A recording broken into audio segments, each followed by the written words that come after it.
우리 함께 인사하겠습니다. 잘 나오셨습니다.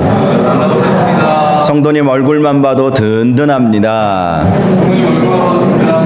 사랑하고 축복합니다. 네. 오늘 마태가 전한 복음 156번째 시간입니다. 아버지의 원대로 하옵소서, 아버지의 원대로 하옵소서라는 제목으로 말씀의 은혜를 함께 나누겠습니다. 중세 초기에 어거스틴이라고 하는 유명한 교부가 있었습니다. 그는 중세 기독교 신학의 기틀을 마련한 사람이었습니다. 특별히 선행 구원설을 주장했던 유명한 펠라기우스와의 논쟁을 통해서 이신칭의 교리, 즉 믿음으로 의롭게 된다는 이 교리를 정립한 사람이 바로 어거스틴이었습니다. 그러나 이 어거스틴은요, 젊은 시절 심한 방황을 했던 사람이었습니다. 그가 나중에 회심하고 썼던 책이 있죠. 유명한 책입니다. 고백록, 참회록 이렇게 번역이 되어 있는데요. 이 고백록, 참회록을 보면 그가 어떤 방황을 했었는지 잘 나와 있습니다. 그는 한마디로 복음서에 나와 있는 탕자와도 같았던 사람이었습니다. 젊은 시절 술과 여자와 또 방탕한 삶을 살았고 마니교라고 하는 이단에 10여 년이나 몸담고 있었던 이단자였습니다. 바로 그런 그를 위해서 날마다 눈물로 기도한 사람이 있었습니다. 바로 어거스틴의 어머니 모니카였습니다. 어느 날 모니카가 당시 당시 교회의 감독이었던 암브로시우스를 찾아가서 이런 부탁을 했습니다. 감독님, 제 아들이 마니교 이단에 빠졌으니 제발 한 번만 만나 주셔서 제 아들의 잘못된 점을 깨우쳐 주십시오. 그러자 암브로시우스는 아닙니다. 그를 그냥 거기에 내버려 두십시오. 오직 그를 위해 주님께 기도만 하십시오. 그는 책을 읽다가 스스로 그 오류가 어떤 것이며 그 불경건함이 얼마나 큰 것인지 깨달을 때가 올 것입니다. 이렇게 말을 해 주었습니다. 그러면서 다음에 했던 말이 아주 유명한 말이 되었어요. 그대의 삶을 두고 이르노니 눈물의 아들은 결코 망하지 않습니다. 당신의 아들을 위해서 당신이 그 정도의 눈물을 흘렸다면 어거스틴이 멸망하는 일은 결코 일어나지 않을 것입니다. 여러분, 기도의 아들은 망하지 않는다. 아주 이 유명한 말이 이 암브로시우스를 통해서 나오게 된 것이었습니다. 결국 어느 날 어거스틴은 성경을 읽다가 로마서 13장 13절 말씀을 보면서 마음에 큰 소용돌이를 경험하게 되었습니다. 이 말씀은 이런 말씀이었어요. 낮에와 같이 단정히 행하고 방탕하거나 술 취하지 말며 음란하거나 호색하지 말며 다투거나 시기하지 말고. 자기가 그동안 그렇게 살았거든요. 낮에와 같이 단정히 행하지 않고 밤을 좋아했어요. 밤 좋아하시는 사람들, 성도들 안 계시겠죠. 물론 밤이 주는 평안함이 있을 수 있어요. 또 쉼의 시간이고 잠을 자는 시간이기 때문에. 그런데 제가 전에도 한번 말씀드렸지만 금요 기도회, 심야 기도회 끝나고 약국인가요? 24시간 하는 그 약국을 갈 필요가 있어가지고 둔산동 지역을 갔다가 차가 꽉 막혀갖고 사람들이 얼마나, 이 코로나 상황 속에서도 이 젊은 청년들이 얼마나, 제가 그 길을 잘못 들었어요. 무슨 포차인가요? 요즘 포차, 옛날에는 포장마차라고 그랬는데 그런 포장마차가 없어지면서 가게를 포차라는 이름으로 만들어서 영업을 하는가 보더라고요.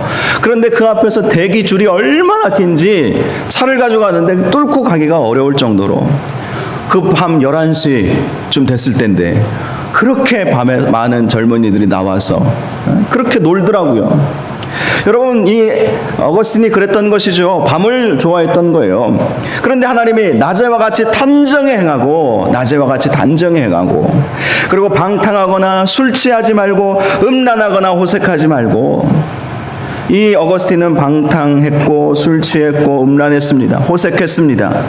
또 다투거나 시기하지 말고. 이 마니교 이단에 빠지게 된 것이 이 다툼과 시기 때문에 온 것이었어요. 자기 나름대로는 진리를 찾고자 했겠죠. 그러나 우리가 하나님 말씀 앞에서는 다툼과 시기가 아니라 경건과 순종으로 나가야 하는 것 아니겠습니까? 그런데 이 어거스틴이 그런 삶을 살다가 이 말씀에 꽂히게 된 것이죠. 내가 하나님 말씀대로 살지 못했구나. 성령께서 감동 주신 것이죠. 여러분, 이러한 성령의 감동이 어떻게 오게 되었다고 생각하십니까? 그것은 어거스틴의 어머니 모니카 여사가 기도의 아들은 망하지 않는다. 기도의 아들은 망하지 않는다. 이 예언과 같은 이 말씀 붙잡고 눈물로 기도했기 때문 아니겠습니까? 결국 어거스틴은 어머니의 눈물의 기도로 주님께 돌아왔을 뿐만 아니라 기독교 역사에 위대한 인물로 길이 남게 된 것입니다. 사랑하는 여러분, 기도에는 이러한 놀라운 능력이 있음을 믿으시기 바랍니다. 기도하면 하나님께서 반드시 역사하십니다. 반드시 역사하세요. 기도하면 은혜 받는다. 하이델베르크 요리문답 통해서 함께 배우지 않았습니까? 기도하면 은혜 받고 기도하면 성령 충만함을 받습니다. 할렐루야. 기도하면 성령 충만 받아요. 성령 충만 받으니까 성령의 힘으로 살게 되는 것이죠. 코로나19를 겪어가면서 여러분, 인간이 얼마나 나약한 존재인가 경험하고 있지 않습니까? 눈에 보이지 않는 그 바이러스 하나 때문에 온 세상이 마비가 되어버리고 말았어요. 인간은 참 능력이 있는 것 같으면서도 참 연약한 존재라는 것입니다. 그래서 우리는 우리의 힘으로 살아갈 수가 없는 것입니다. 성령께서 힘 주셔야, 성령께서 함께 주셔야 우리는 살아갈 수가 있다는 것이죠. 그런데 어떨 때 성령님께서 우리와 함께 하시고 성령의 충만한 역사가 이루어질 수 있겠습니까? 기도할 때 오게 된다는 사실을 기억하시기 바랍니다. 오순절 성령 강림의 역사가 어떻게 이루어졌죠? 120명의 예수님의 제자들이 마가 다락방에 모여서 예수님께서 말씀하여 주신 대로 성령을 기다리라고 하신 그 말씀 붙잡고 간절히 기도했을 때 오순절 성령 강림의 역사가 일어나지 않았습니까? 그래서 이들은 완전히 다른 사람들이 되어버리고 말았어요. 오늘 본문에서도 우리가 함께 살펴보겠지만 예수님의 제자들은 기도도 제대로 하지 못했고요, 또 말씀을 제대로 지키지 못했고요, 말이 먼저 앞섰던 사람들 아니었습니까? 그런데 성령 받고 난 다음에는 완전히 바뀐 거예요. 믿음의 사람이 되었고요, 능력의 사람이 되었고요, 예수님처럼 병자를 위해서 기도하니까 병이 나아버리는 역사, 귀신을 내어 쫓으니까 귀신들이 다 도망가 버리는 그러한 역사를 일으키는 사람들이 되지 않았습니까? 죽음도 두려워하지 않는 순교의 제물이 이 12 제자들이 다 되어버리고 말았던 거예요. 성령 받으니까 이런 역사가 일어났던 것이죠. 그리고 기도하니까 성령 받게 되었던 것입니다. 오늘 본문을 보면 예수님께서 간절히 기도하고 계시는 장면을 볼 수가 있지 않습니까? 그런데 제자들은 어떠했습니까? 예수님이 기도하실 때 제자들은 잠에 취해버린 거예요. 잠을 자지 않으니 그들은 말로는 끝까지 주님을 따라가겠습니다. 주와 함께 죽을지언정 주님을 배반하지 않겠습니다. 그렇게 말해놓고 마음으로는 원이로되 육신이 약함으로 시험에 들어 버린 것이죠. 예수님 말씀대로 그대로였던 것입니다. 마음은 원이지만 육신이 약하고 시험에 빠지게 된 근본 원인이 어디 있었겠습니까? 기도해야 할 때 기도하지 않았기 때문에 왔다고 말씀하는 거예요. 그러나 이 예수님의 제자들이 기도의 사람들이 되었을 때는 달라졌죠. 자, 오늘 기도의 사람이 되기 전에 이 예수님의 제자들의 모습이 어떠했는지, 또 예수님은 어떻게 기도했는지 함께 말씀을 살펴보려고 합니다. 36절 말씀. 이에 예수께서 제자들과 함께 겟세마네라 하는 곳에 이르러 제자들에게 이르시되 내가 저기 가서 기도할 동안에 너희는 여기 앉아 있으라 하시고. 자, 겟세마네가 등장하죠. 겟세마네는 감람산에 있는 한적하고 숲이 울창하여 기도하기에 좋은 장소였다고 합니다. 다른 복음서들의 내용을 보면, 요한복음과 마가복음인가요? 내용을 보면 예수님께서 예루살렘에 가셨을 때 종종 이 감람산 한쪽에 있는 겟세마네 동산에서 제자들과 함께 기도하시고 말씀을 나누시는 그 장면들을 보여주고 있습니다. 자, 그런데 37절을 보면 제자 중에 베드로와 세베대의 두 아들을 데리고 가실새 고민하여 슬퍼하사라고 말씀하고 있습니다. 당시 예수님과 함께 이 겟세마네 동산으로 갔던 제자들은 11명이었죠. 가룟 유다를 제외한 11명이었습니다. 그리고 이 11명 중에 8명은 겟세마네 동산 입구에 앉아있게 하시고 특별히 베드로와 세베대의 두 아들, 즉 야고보와 요한만을 데리시고 조금 더 멀리 다른 8명과 떨어져서 기도하러 가시는 것을 볼 수가 있습니다. 왜 예수님께서 특별히 이 3명의 제자들만을 따로 데리시고 기도하러 가셨을까? 어떤 학자는 이 세 사람을 예수님의 핵심 제자들이기 때문이라고 말씀하고 있습니다. 특별히 예수님의 이 3명의 제자들은요, 베드로, 요한, 야고보, 이들은 예수님께서 변화산에서 영광스럽게 변모하신 그 모습도 보았어요. 다른 사람들은 산 아래서 귀신 내어 쫓으려다가 쫓지 못하는 그러한 일이 있지 않았습니까? 이 세 사람은 예수님과 함께 변화산에 올라가서 예수님께서 영광스럽게 하나님의 아들로서 참 하나님으로서 변화되신 그 모습을 본 사람들이었어요.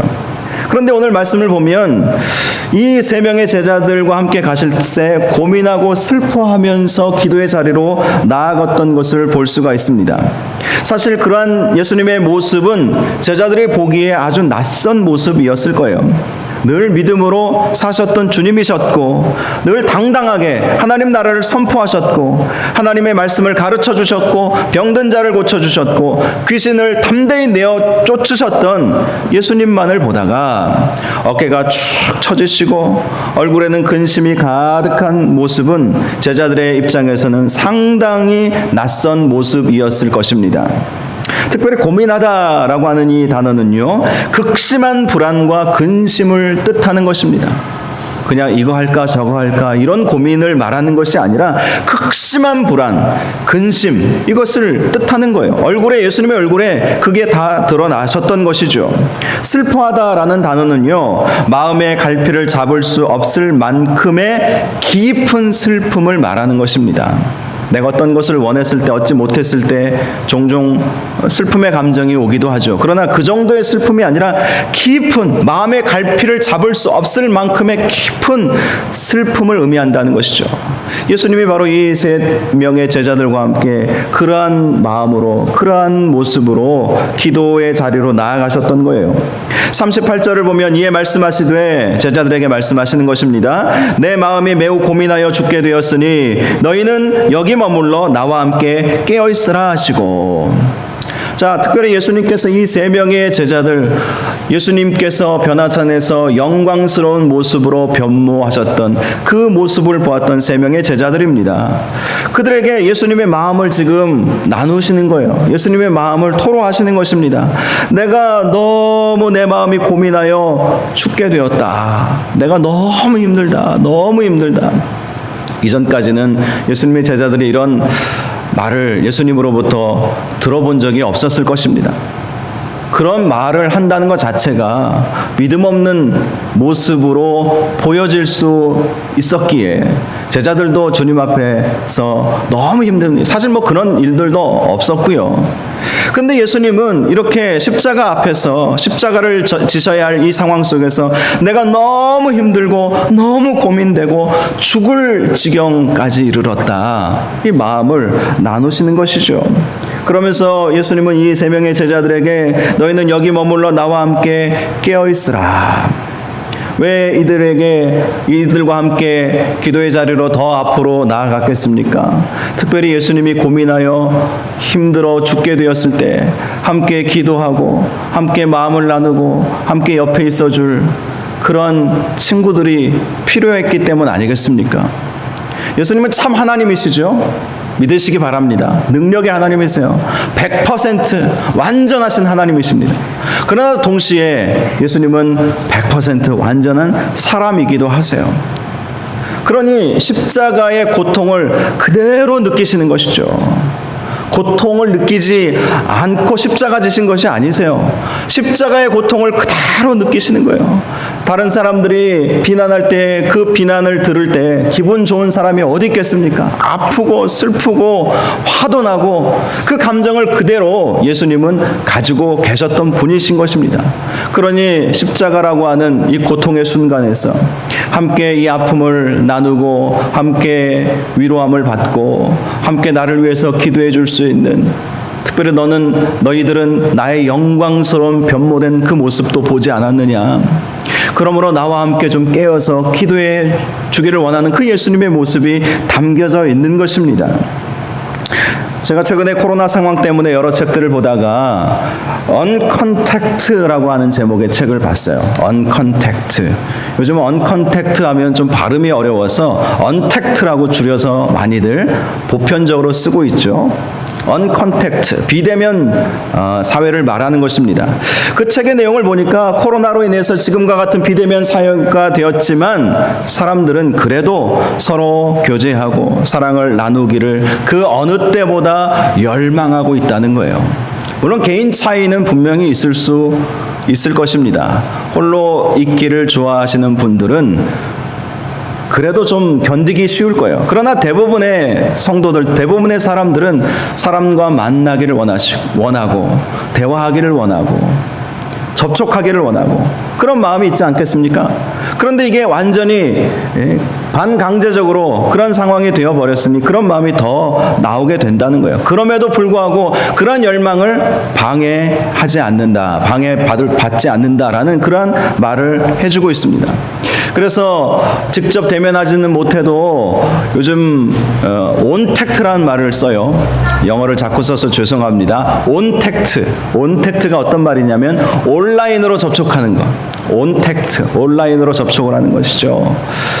제가 주보에도 광고를 냈지만 직접 찾아가서, 물론 지난 주간에는 몇몇 가정들 제가 직접 찾아가서 신방도 하고 기도도 해드렸지만 직접 찾아가서 만나서 말씀을 나누고 예배드리기가 어려워서 대부분 많은 교회들이 온라인 신방도 하고요, 줌이나 구글 미트를 통해서 화상으로 서로 연결해가지고, 요즘 스마트폰이 너무 좋아요. 이렇게 좋은 발명품이 세상에 어디 있나 이런 생각이 들 정도로 지금도 실시간 예배를 우리 부목사님 스마트폰으로 찍고 있잖아요. 얼마나 좋은지 모릅니다. 앞으로 좀 당겨서, 지난주까지는 저 뒤에서 찍었는데 너무 멀어가지고 잘 안 보여서 앞으로 와서 지금 삼각대 사가지고 지금 저렇게 하고 있는데요. 이렇게 온라인을 통해서 얼마든지 우리가 접촉하고 또 더 이러한, 만약에 그런 만나고 싶고 접촉하고 싶은 그런 마음이 없었다면 온라인이고 뭐고 관심에도 없었겠죠. 그런데 계속해서 교회들도 그렇고 사회도 그렇고 또 친구 관계, 또 가족들도, 여러분 화상통화 요즘 많이 하시죠.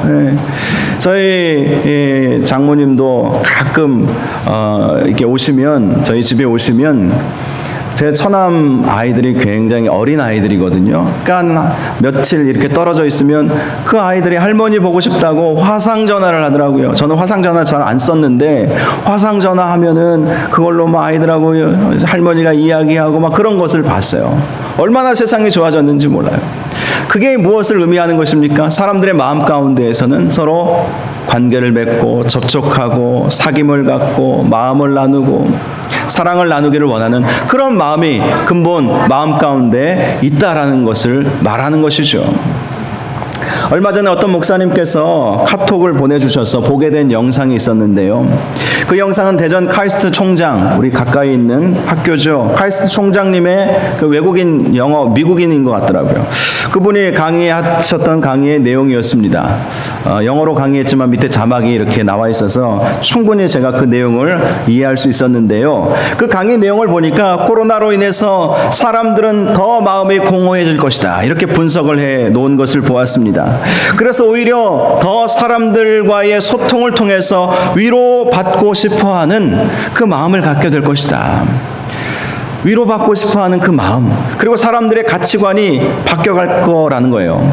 사람과의 관계가 참 소중하다라는 것을 발견하고, 그러면서 사람들의 이 진정한 삶의 의미가 무엇인지 사람들이 다시 한번 깨닫는 그런 기회가 될 것이다. 이렇게 분석하고 있는 내용을 제가 듣게 되었습니다. 그 내용을 들으면서 이런 생각이 들었어요.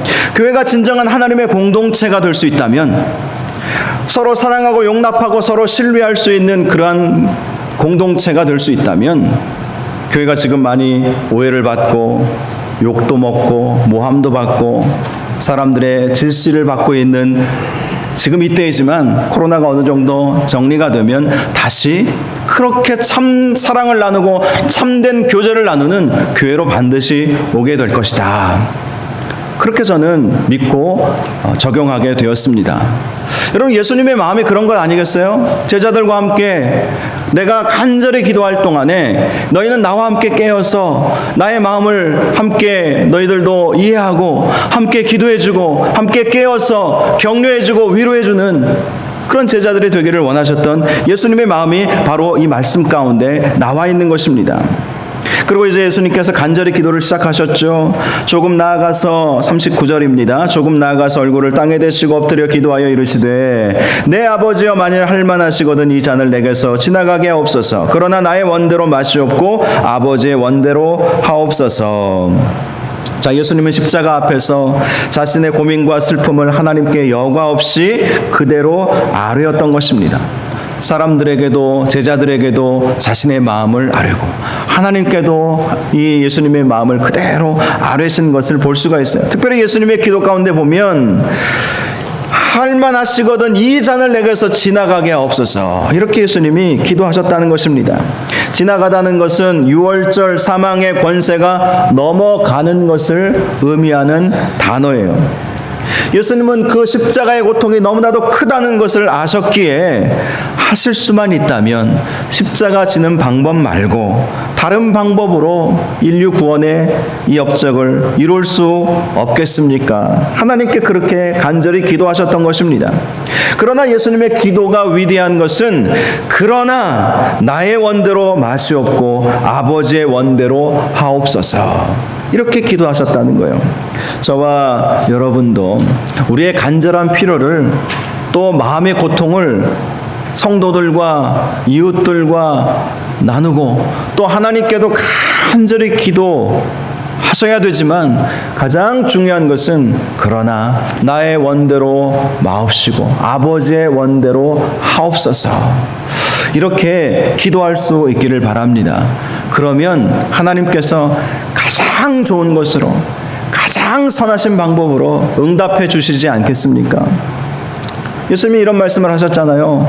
아버지가 아들에게 좋은 것을 줄 알거든, 아들이 원하는 것 줄 알거든, 하물며 하늘에 계신 우리 하나님 아버지께서 우리가 구할 때에 좋은 것으로 주시지 아니하겠느냐. 좋은 것으로, 하나님이 보시기에 가장 좋은 것으로 우리가 하나님 앞에 간절히 아버지의 뜻을 구하면 아버지께서 그렇게 응답해 주실 것입니다. 아버지의 뜻을 구하는 저와 여러분 되시기를 바랍니다. 간절히 우리의 필요를 아뢰되, 그러나 마지막 우리의 기도의 마침은 그러나 아버지의 뜻대로 되기를 원합니다. 그럴 때 아버지 하나님께서 가장 좋은 것으로 우리에게 응답해 주실 거예요. 자, 예수님께서 이렇게 간절히 기도하시고 40절을 보면 제자들에게 오사 그 자는 것을 보시고 베드로에게 말씀하시되 너희가 나와 함께 1시간도 이렇게 깨어 있을 수 없더냐라고 말씀하십니다.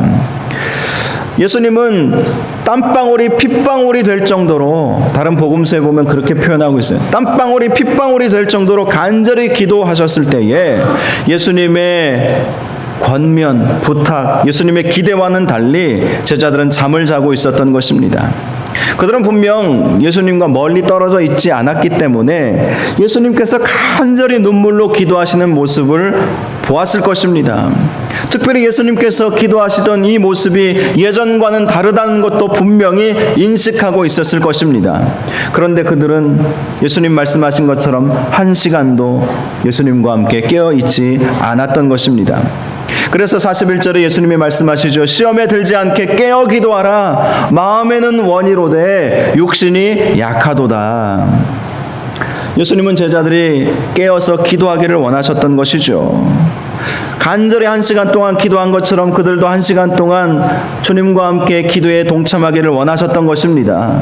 그래야 앞으로 오게 될 환난과 시험을 이길 수 있을 텐데, 그래야 너희들이 마음에 원했던 것들을 얻을 수 있을 텐데 라는 마음으로 1시간 동안 왜 기도하지 못하였느냐라고 말씀을 하신 것입니다.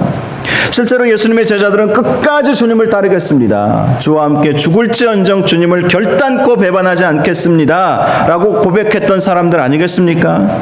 그런데 그런 마음의 소원을 이루려면 기도해야 되지 않겠어요? 마음이 원하는 것, 신앙의 결단도 마찬가지고요. 우리가 마음의 소원, 마음의 결단을 이루기 위해서는 기도해야 합니다. 물론 그들이 처음부터 잠을 자지는 않았을 거예요. 아마 10분, 20분 주님께서 기도하시는 모습을 보면서 그들도 기도했을 것입니다. 그러나 끝까지 1시간, 주님이 오래 기도하신 것도 아니거든요. 1시간 기도하신 것 같아요. 1시간 동안 주님과 함께 이 중요한 순간에, 십자가 지셔야 할 그 순간에 나를 팔려는 자가 있다라고 6월절 만찬 때 주님께서 그토록 그렇게 말씀하시고, 우리 가운데 배반자가 있다는 정말 우리가 기도해야 할 그 순간에 이 제자들은 기도하지 않았던 것입니다. 물론 이 1시간을요 문자적으로 1시간이라고 정확하게 말할 수 있는 것은 아닙니다. 영어 성경에는 1hour 이렇게 1시간으로 번역이 되어 있었지만, 예전 개역 성경에 보면 한시도 깨어 있을 수 없더냐 이렇게 되어 있었죠. 한시도. 이 말씀이 더 적절한 번역인 것 같아요. 1시간 혹은 그 이상이 될 수도 있고, 우리가 최선을 다해서 기도할 수 있을 만큼의 시간을 의미하는 것입니다. 그래요, 주님께서 우리에게 원하시는 것은 최선을 다해서 할 수 있는 대로 기도하라는 것이죠. 그래야 시험을 이길 수 있다는 것입니다. 시험이 얼마나 많습니까? 시험거리가 신앙생활하면서, 또 사회생활하면서, 가정생활하면서 시험거리가 얼마나 많습니까? 그 시험을 이기려면 간절히 하나님 앞에 부르짖고 기도해야 그 시험을 이길 수 있다는 거예요. 그리고 마음은 원이로되 육신이 약하여서 이루지 못할 일들이 없을 것이다, 이렇게 말씀을 해 주시는 것입니다. 42절을 보면 예수님께서 다시 두 번째 나아가 기도하여 이르시되, 내 아버지여, 만일 내가 마시지 않고는 이 잔이 내게서 지나갈 수 없거든 아버지의 원대로 되기를 원하나이다 하시고, 예수님의 두 번째 기도도 첫 번째 기도의 내용과 같다는 것을 알 수가 있습니다. 그리고 43절, 다시 오사 보신즉 그들의 잔이 이는 그들의 눈이 피곤함을 일러라 라고 말씀하고 있어요. 조금 전에 예수님께서 1시간만 좀 깨어서 기도해라, 그래야 시험을 이길 것이고 마음이 원하는 것도 얻을 수 있을 것이다, 이렇게 말씀하여 주셨는데, 다시 와서 보니까 다시 콜콜 자고 있는 거예요. 숙면을 취하고 있는 것이죠. 우리 성도님들 가운데에서도 피곤해서 몇 번 기도의 자리에 빠질 수는 있어요. 그런데 아주 겨울잠 자시는 분들이 가끔 계세요. 일어나시기를 바랍니다. 아멘이 없으시네. 일어나셔야 되는 거예요. 겨울잠 이제 그만 주무시고 잘 때는 자야 되지만, 정말 이 코로나 시국은 깨어 기도할 때 아니겠어요? 깨어 기도할 때, 정말 깨어 기도할 때잖아요. 이 경제가 무너지고 관계가 무너지고 일상이 다 무너져 버렸어요. 앞으로 어떻게 될지 아무도 몰라요. 어떻게 세상이 변할지 깨어 기도해야 될 때 아니겠습니까?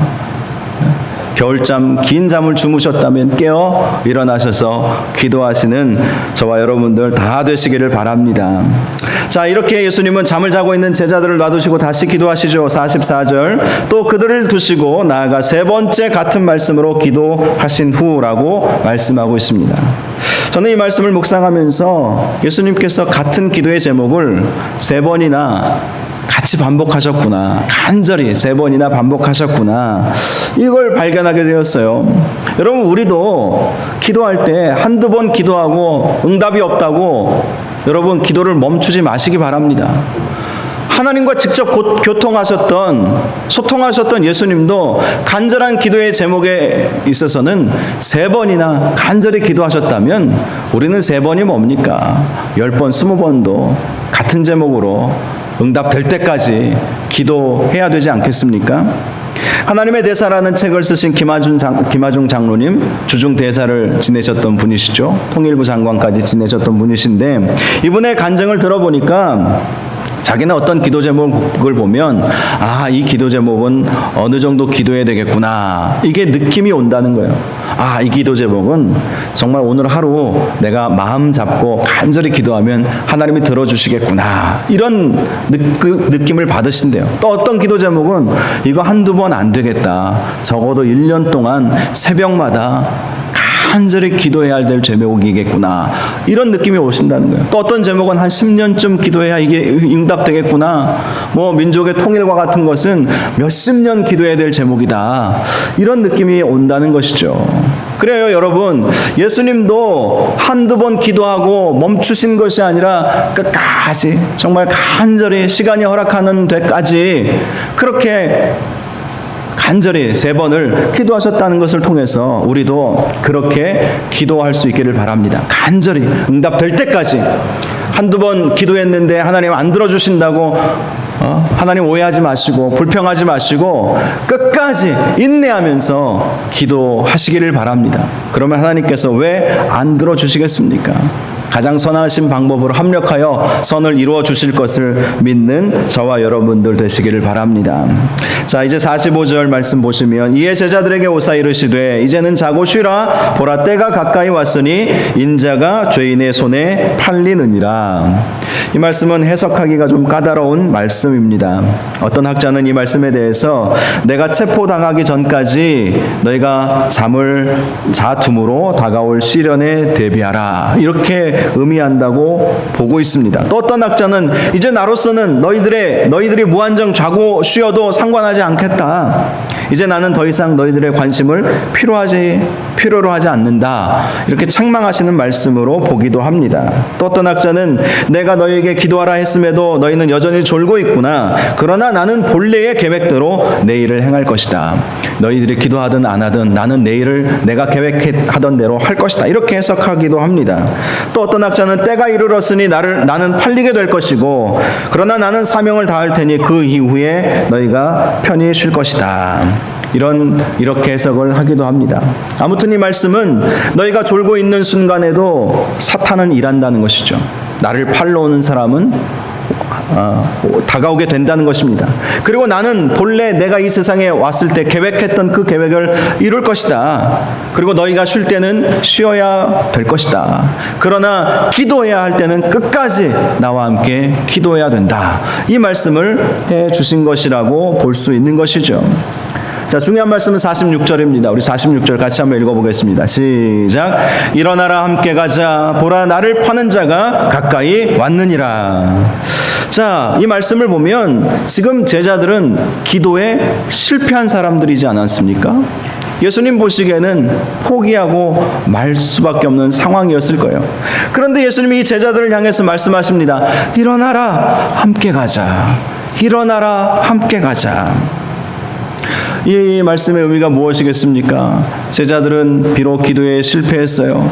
그들은 끝까지 주님을 따르겠습니다. 주와 함께 죽을지언정 주님을 배반하지 않겠습니다, 그렇게 말해놓고 그들은 이 말을 지켜내지 못했습니다. 그러나 주님께서는 일어나라, 함께 가자라고 하시면서 그들이 마음에 소원했던 것을 이루어 주고 싶은 마음이 있으셨다는 거예요. 포기하지 아니하시고 이 제자들과 함께 십자가의 죽음의 현장으로 나아가기를 원하셨다는 것입니다. 아마 예수님께서 간절히 하나님께 이 잔이 지나가게 하옵소서라고 기도하셨을 때 제자들을 위해서도 간절히 기도했을 것입니다. 하나님, 비록 저들이 지금 잠을 자고 사태의 위급성을 깨닫지도 못하고 영안도 부족하고 많은 것이 부족합니다. 그러나 하나님, 저들과 함께하여 주셔서 저들이 놀라운 하나님의 역사를 이룰 수 있는 하나님의 사람들, 위대한 하나님의 제자들, 하나님의 백성들 될 수 있도록 주여 인도하여 주시옵소서. 사실 예수님의 마지막 기도의 순간이었거든요. 제자들을 위해서 간절히 기도하지 않았겠어요? 비록 인간적인 눈으로 볼 때에는 내 마음도 몰라주고 나와 함께 해주지도 않고 3년 반 동안이나 함께 동거동락했던 제자들이 예수님의 마음을 이해하지도 못하고 예수님의 마음을 아프게 드렸어도 예수님은 포기하지 않으셨던 것이죠. 일어나 함께 가자. 우리 주님께서 지금도 저와 여러분에게 이 말씀을 해주신다고 믿습니다. 일어나 함께 가자. 일어나 함께 가자. 아무리 시대가 힘들고 어려워도, 교회가 핍박을 받고 믿음 생활하는 것이 어렵고 힘든 시대를 살아가고 있다 할지라도, 또 우리가 실패하고 낙담하고 좌절했다 할지라도, 우리가 이 세상에 사실 실패하지 않는 사람들이 누가 있겠어요? 연약하지 않은 사람이 누가 있겠습니까? 그러나 중요한 것은 넘어져서 아예 자빠져 자버리는 것이 아니라 다시 일어나는 것 아니겠습니까?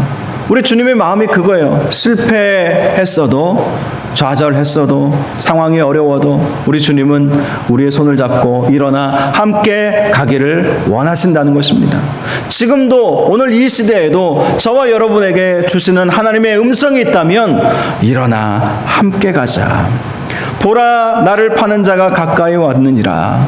비록 나를 파는 자가 가까이 왔다 할지라도 일어나 함께 가자. 일어나 함께 가자. 저와 여러분이 정말 주님 손 붙잡고 일어나 함께 갈 수 있기를 바랍니다. 결단코 여러분 좌절하거나 누워있거나 실망하지 마시고, 신앙생활하는 것이 결코 쉽지 않아요. 앞으로 더 어려워질 것입니다. 그것이 요한계시록에 나와 있는 말씀이에요. 말씀대로 되어가는 거예요. 그런데 이런 상황 속에서 우리 주님께서 여전히 우리에게 주시는 말씀은 일어나 함께 가자라는 거예요. 일어나 함께 가자. 다시 한번 일어나셔서 기도의 자리로, 예배의 자리로, 말씀의 자리로, 신앙의 자리로, 전도의 자리로 나아갈 수 있는 저와 여러분들 되시기를 주님의 이름으로 축복합니다. 그리고 예수님께서 간절히 기도하셨던 것처럼 아버지의 원대로 되기를 원하나이다.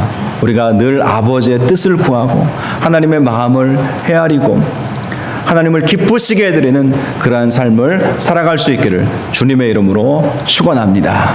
이 시간 우리 함께 찬양하겠습니다. 함께 부를 찬양은 하나님 아버지의 마음이라는 제목의 찬양입니다. 아버지 당신의 마음이 있는 곳에 나의 마음이 있기를 원합니다. 아버지의 마음이 무엇이겠습니까? 그렇죠. 일어나 함께 가자. 일어나 함께 가자. 이것 아니겠습니까? 우리 하나님 아버지의 그 살아계신 그 음성을 듣는 그 마음으로 함께 이 찬양 부를 수 있기를 바랍니다.